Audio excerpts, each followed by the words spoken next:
avec Emmanuel Mailloux, qui est ici en tant que médiateur numérique. Donc, est-ce que vous pouvez nous expliquer quelle va être votre fonction pendant ces 3 jours ?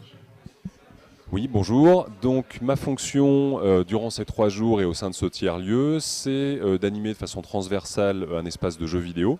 Et au-delà de ça, voir comment on peut s'appuyer sur le jeu vidéo, à la fois comme outil de détente, c'est un outil ludique, mais qui dit espace, moment ludique, dit aussi convivialité, travail de groupe, quelque part enthousiasme de groupe. Donc déjà c'est un premier moteur. Mais le jeu vidéo est plus généralement tout ce qu'on met dans le serious game, la gamification. C'est aussi ce qui permet souvent de créer du développement de projet. Donc l'idée, c'est qu'à travers un jeu, on peut... je vais donner un exemple. Quelqu'un a une idée dans la tête et ne sait pas comment la schématiser, il peut l'extraire d'un jeu vidéo parce qu'il se souvient d'un univers, d'un paysage, d'une salle qui est issue de là.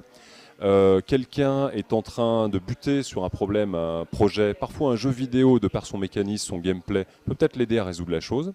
Le jeu vidéo, c'est aussi cette idée que, donc là encore par la détente, on peut travailler ensemble, d'autant mieux. Et puis voilà, c'est déjà pas mal. Donc moi en fait, je ne vais pas avoir un espace fixe, voilà, je vais avoir un espace mobile.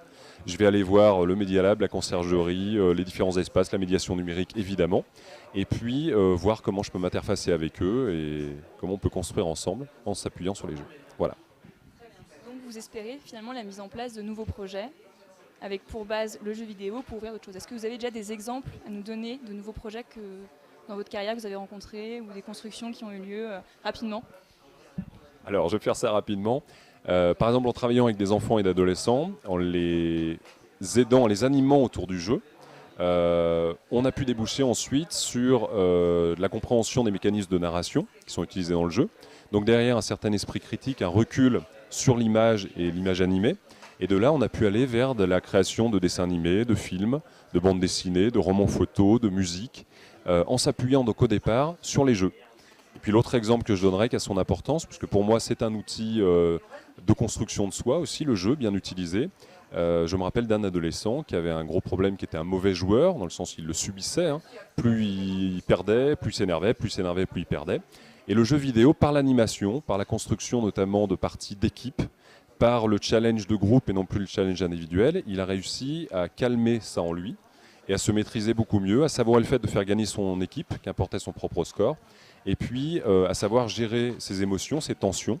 Et dès qu'il s'énervait, il lâchait la souris, il faisait une pause clope, il revenait, ça allait bien. Et donc je ne dis pas que le jeu a tout fait, mais ça a contribué notamment à développer une certaine patience, et ça sert toute une vie. Merci beaucoup. Maintenant, vous n'avez plus qu'à venir jouer tous ensemble avec nous. Vous ne pouvez pas mieux le dire.